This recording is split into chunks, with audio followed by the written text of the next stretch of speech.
Hello नमस्कार। मैं baby हिमरम स्वागत करती हूँ आप सबों को बेबी हिमरम यूट्यूब चैनल पर। इस वीडियो में मैं आप लोगों के साथ एकलव्य विद्यालय शिक्षक भर्ती परीक्षा 2021 के बारे में डिस्कशन करने वाली हूँ। जो भी विद्यार्थी यह रिक्रूटमेंट भरा है या भरी है, उसके लिए क्या क्या सिलेबस होना चाहिए और एग्ज़ाम पैटर्न किस तरह से है, उसके बारे में मैं आप लोगों को इस वीडियो में बताने वाली हूँ। विशेषकर यह कि जो विद्यार्थी पीजीटी इतिहास विषय में भरे हैं या पोस्ट ग्रेजुएट हिस्ट्री टीचर बनने के लिए अप्लाई किए हैं, उनके लिए ऑफिशियल वेबसाइट के तहत जो 80 नंबर का जो सिलेबस इंक्लूड किया गया है, वो ऑफिशियल सिलेबस मैं इस वीडियो में आप लोगों के साथ डिस्कशन करूंगी। तो आप लोग आगे देखते रहिएगा और समझने की प्रयास कीजिएगा। सबसे पहले हम लोग देखेंगे कि यह एग्ज़ाम ऑनलाइन और ऑब्जेक्टिव होगी। सेकंड में हम लोग देखेंगे परीक्षा में 2 भाग होंगे। प्रश्न पत्र कुल 160 अंकों का होगा। भाग 1 सामान्य ज्ञान और current affair, reasoning, ability, computer ज्ञान, गणित, हिंदी और अंग्रेजी का होगा, जिसमें 60 अंकों के साथ 60 प्रश्न होंगे। भाग 2 में शिक्षण योग्यता और विषय से संबंधित 100 अंकों के साथ 100 प्रश्न होंगे। परीक्षा के पेपर की अवधि 3 घंटे की दी जाएगी। हर गलत उत्तर के लिए 0.25 मार्क की नेगेटिव मार्किंग होगी। इसके साथ ही अगर हम लोग साक्षात्कार के बारे में देखें तो 40 मार्क का साक्षात्कार होगा। अब हम लोग एग्ज़ाम पैटर्न के बारे में देख लेते हैं। अब मैं पीजीटी इतिहास विषय का सिलेबस बताने जा रही हूँ। जो भी विद्यार्थी पीजीटी के इतिहास विषय के शिक्षक बनने के लिए अप्लाई किए हैं, उन्हें 80 नंबर के इतिहास विषय से क्वेश्चन मिलेंगे और उनका मार्क भी 80 नंबर का ही होगा।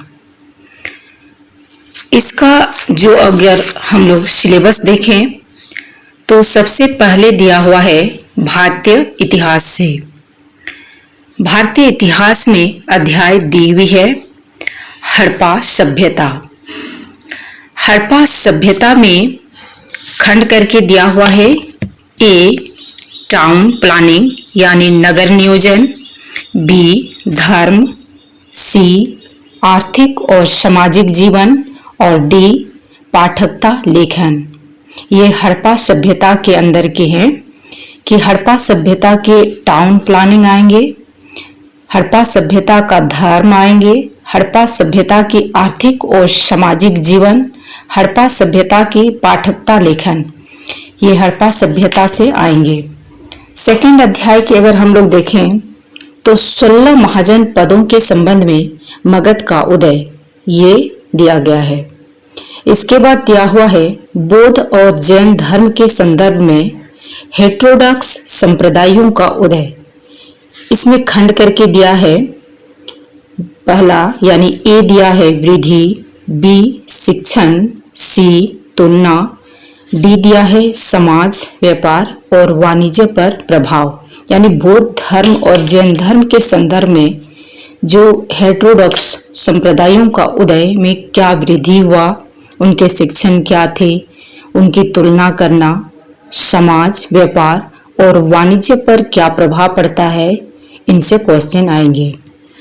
नेक्स्ट अध्याय है मौर्य वंश और मौर्य वंश में भी दिया हुआ है ए करके ए इसके उदय के कारण, बी चंद्रगुप्त मौर्य के प्रशासन, सी अशोक महान का योगदान।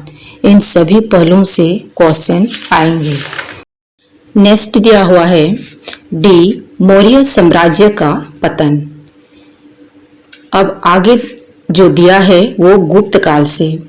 गुप्त काल में कौन कौन सा टॉपिक दिया है?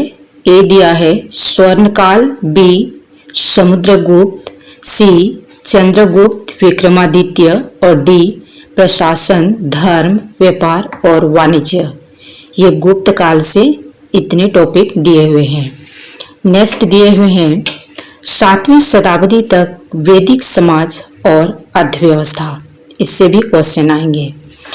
नेक्स्ट टॉपिक है सल्तनत काल, हिंदू राज्य की हार और दिल्ली सल्तनत की स्थापना।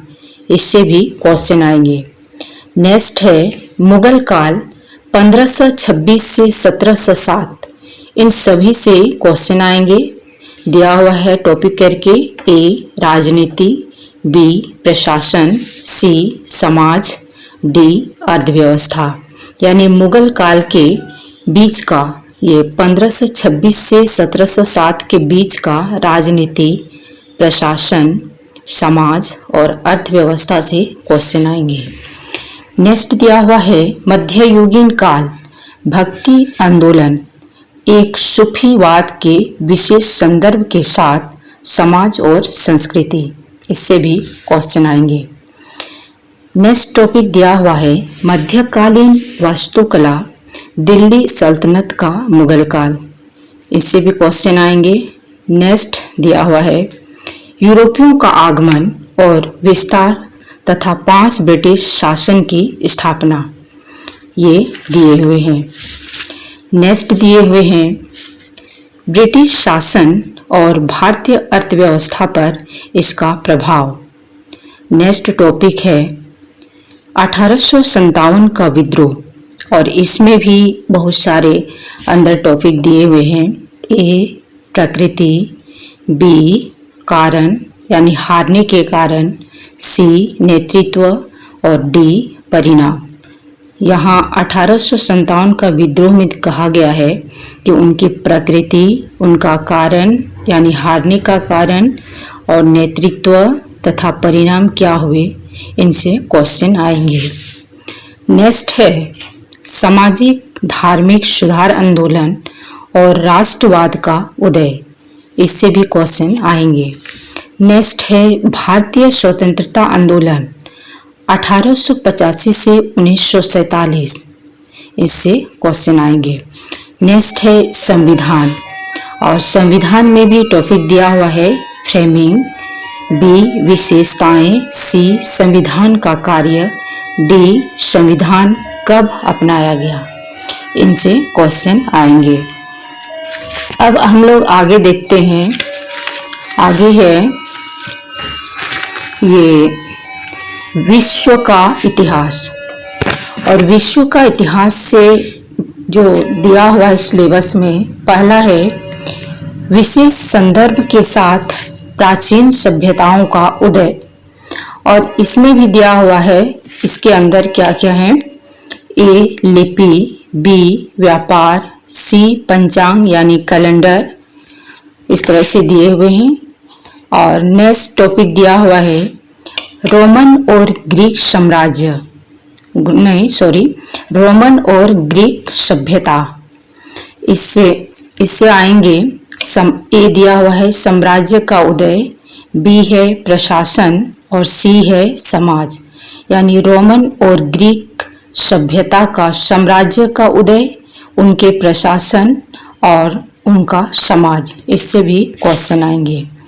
नेक्स्ट टॉपिक दिया हुआ है इस्लाम का उदय और इसमें भी दिया हुआ है शिक्षाएं, संस्कृति, धर्म युद्ध। यानी कि इस्लाम का उदय में उनकी शिक्षाएं, उनके संस्कृति और धर्म युद्ध, इनसे भी क्वेश्चन आएंगे। नेक्स्ट टॉपिक है मध्य एशिया के खानाबदोश लोग। इससे भी क्वेश्चन आएंगे। नेक्स्ट टॉपिक है यूरोप में अंधेरा युग, सामंतवाद और इसमें दिया हुआ है ए मनोर राज्य से क्वेश्चन आएंगे और बी दिया है उनका पतन। अब नेक्स्ट देखते हैं यूरोप में पुनर्जागरण और सुधार।